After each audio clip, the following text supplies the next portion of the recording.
તો જમાએ પહેલી વાર વેવિશાળ થયા પછી પહેલી વાર સાસરે ગયા બધા. તો એના ઘરના બધા એના કાકા ને એના ભાઈઓ ને એની બહેનો ને એ બધા હતા.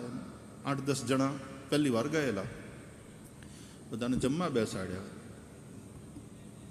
સાસુએ શેવ કરી. શેવ તો ચીકણી હોય થોડી,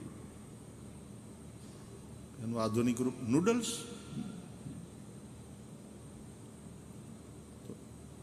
સેવૈયા, સેવ કરેલી. વાસણનો અભાવ એટલે લોઢીમાં સેવ લઈ અને સાસુ આમ સાણચીથી પકડી અને પીરસવા આવ્યા. અને બીજું કાંઈ મળ્યું નહીં તો ભાતિયું લઈને આવ્યા. હવે બોલો, એક તો સેવ, એમાં પાછું લોયું, પીરસવામાં ભાતિયું, બીજું કાંઈ મળ્યું નહીં.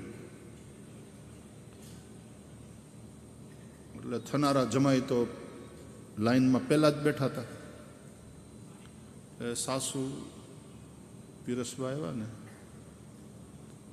સાસુની પરીક્ષા હતી બિચારીની. હવે ઘરમાં વાસણ નહીં તો શું કરે બિચારી બેન. તો એણે લોયું થોડું વાંકું કર્યું અને ભાતિયાથી એને એમ થયું કે થોડો ધક્કો મારું ને સેવને તો થોડી સેવ આની થાળીમાં પડે.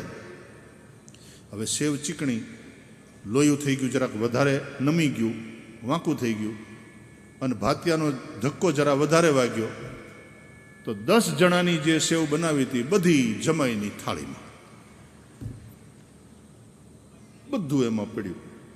ત્યાં જમાઈ કે બસ લ્યો, હવે નહીં કંઈ આપતા.